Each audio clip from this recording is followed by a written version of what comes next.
Well, good morning, YouTube. This is Bo Crow with Camo Crows, and today I'm going to bring you some video about changing the brakes on your toy hauler or trailer that has electric brakes. On my current toy hauler, the brake setup is a 12-inch electric brake setup. They're not self-adjusting, and I want to upgrade those to self-adjusting so I don't have to worry about crawling under the trailer and ever adjusting them. And we also had a problem with the brake system on the trailer. So in lieu of replacing the parts on the brake system, we're just gonna go ahead and replace the whole assemblies. I'm gonna show you right here what the assemblies look like that come off the trailer, and then the assemblies that we're putting on the trailer. So here are the two brake assemblies. These are Dexter 6,000 pound axles that these are coming off of.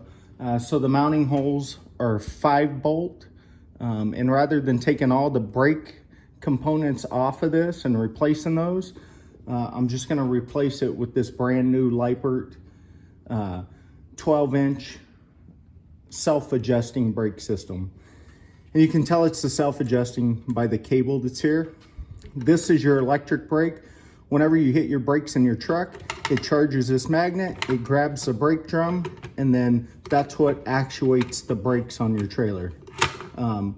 So rather than having to go under and adjust this setting on the truck to give the brakes the best feel, now this will auto adjust. Whenever you back up and hit the brakes, it'll turn that adjuster and get everything adjusted right.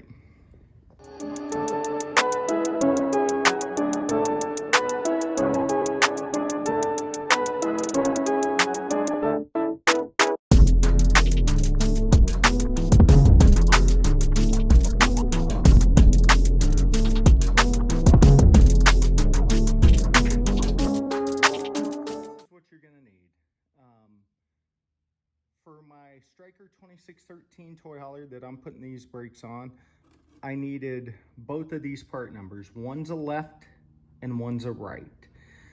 The right hand side goes to the passenger side of what would be your vehicle. So I've done two right sides, 296652, and then I put on two left hand sides, 296651. And I bought these off Amazon. They were about $50 to $55 per wheel. They were different prices per side, which was weird, but it's gonna come with all new components. These are the old ones I took off. They weren't working too well, and it was time to do something with the brakes. And instead of trying to find the shoes and spending 40 or 50 bucks per wheel on shoes, I just went ahead and replaced the whole assembly. You're gonna need to do this are a jack stand. Make sure that the trailer's blocked to where it can't roll. A grease gun, a small hammer, some channel lock pliers or a crescent wrench, some wire strippers and cutters. And then for the wiring, I did solder heat connectors and shrink wrap. And then I've got a small impact that I use for the nuts that are holding the assembly on. And then I use a bigger one for my lug nuts. And that small one's gonna be a 9/16 socket. And then I also used a piece of cardboard and some brake cleaner to clean the drum out. And that pretty much wraps up everything that you'll need to complete this job. So after you get the wheel and tire off, you're gonna have to pull the drum off. And what you're gonna use to do that depends on how your axle's set up. This has a spring clip on the outside of the nut. So you can either take a flat tip screwdriver and pop that off, or I like to use some channel locks and just grab it.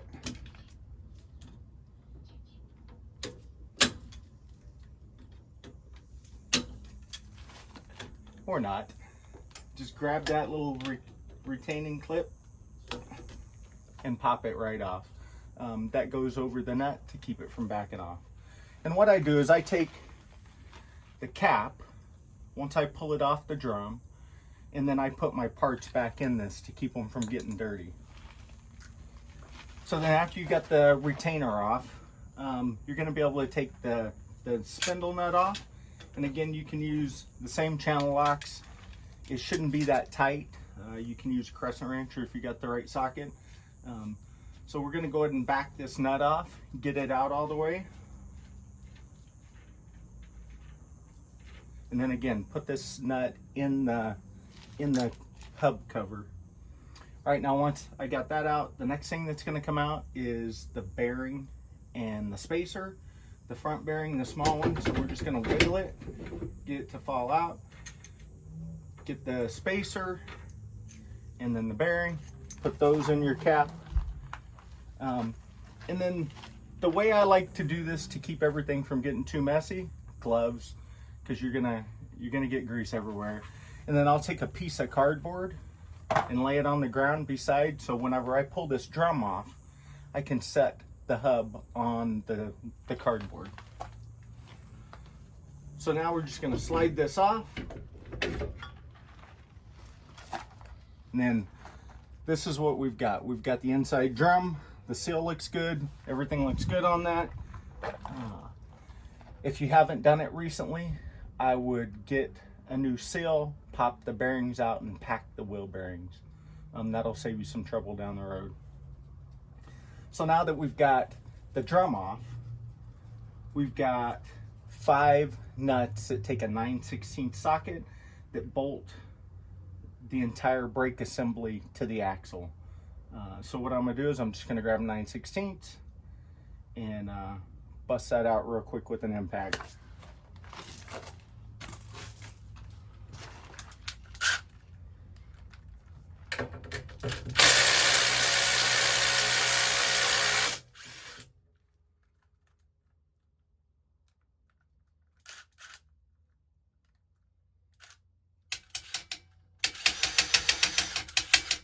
Sometimes the nuts get stuck in the socket. If they do, just go ahead and lightly put it back on there. Go to the next one.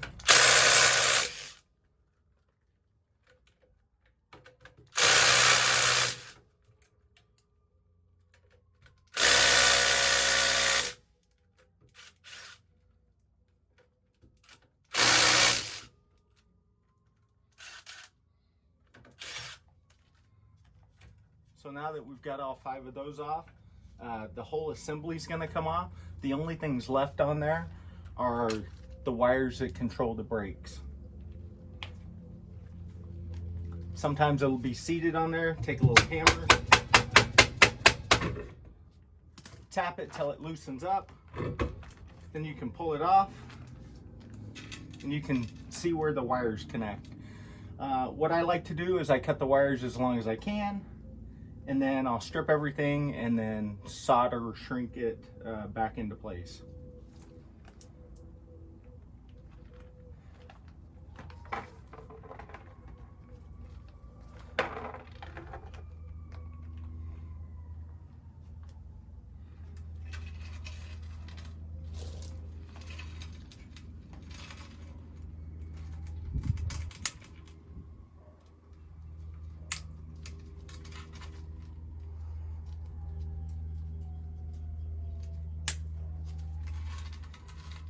So what I'm going to show you here is we pulled the old assembly off, set the new one back on, started the nuts around the assembly, and then I went and took care of the wiring.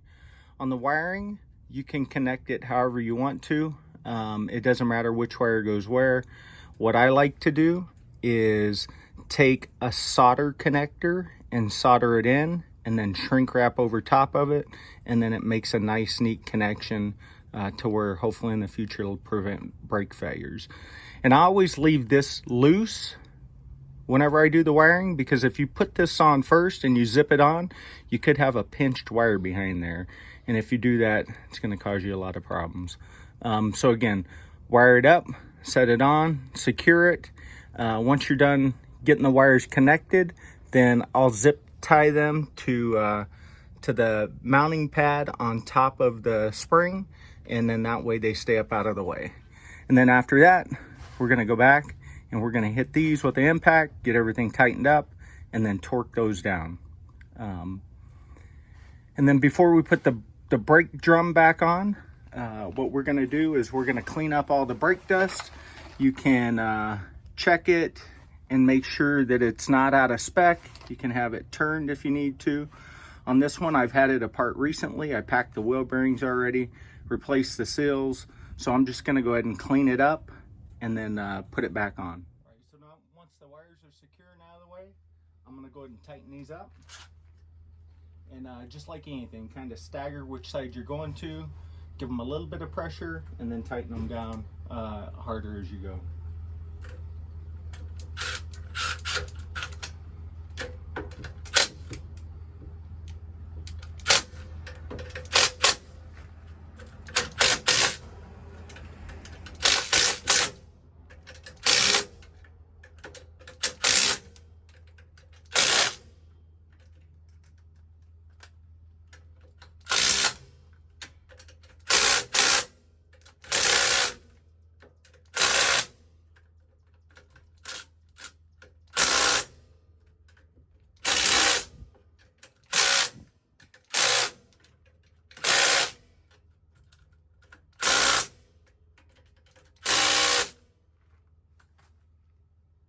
All right, once I've got that tightened down, I'll eventually get the torque specs. We'll torque that down before we go any further. We're just gonna make sure that the brakes are settled where they should be. Just kind of wiggle them around, make sure everything falls into place. And if you don't know how these work, basically, again, the brake system charges this magnet. It pulls it up against the brake drum as the drum's spinning.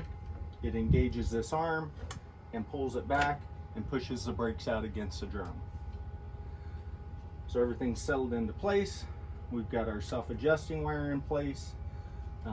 So now what I'm going to do is I'm going to clean up the hub, put it back on.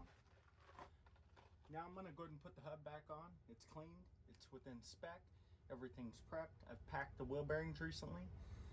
The rear bearing and the seal is back into place in the drum. I'm going to slide it over the stub axle. Just be careful when you go in the stub axle, it's going to step up. So just kind of wiggle it into place.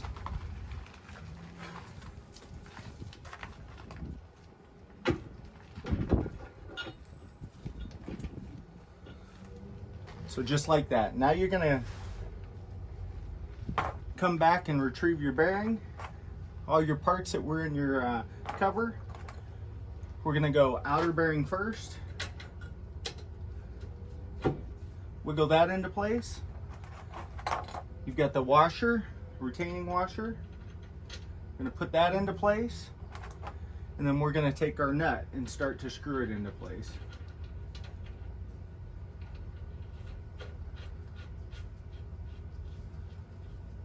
And again, rubber gloves, and real handy. Prevent some of the mess. So as you start to wiggle that and turn it, get it tightened down, you'll notice that floats pretty nicely. Now we're going to take those same channel locks that we used earlier to get that off. Put a little tension on that.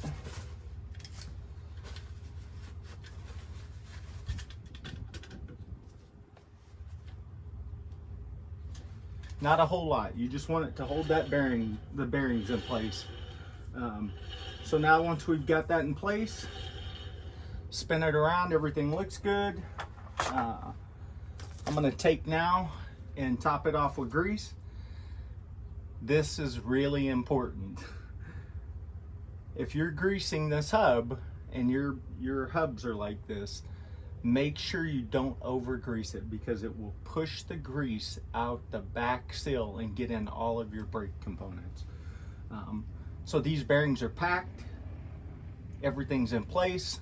I'm going to put just a few pumps in this thing to make sure that all the dead space is taken up with some grease, and I'm going to leave it at that. Don't pump it until grease comes out, or don't overfill it because you'll regret it. So we just put a few pumps in there to get everything topped off. We're going to take our retainer. It's got the flat spot here. We're going to match that with the flat spot on the spindle. We're just going to push that right into place. And then that wraps this axle up. Take your cap, put it back on, get your small mallet, tap it into place.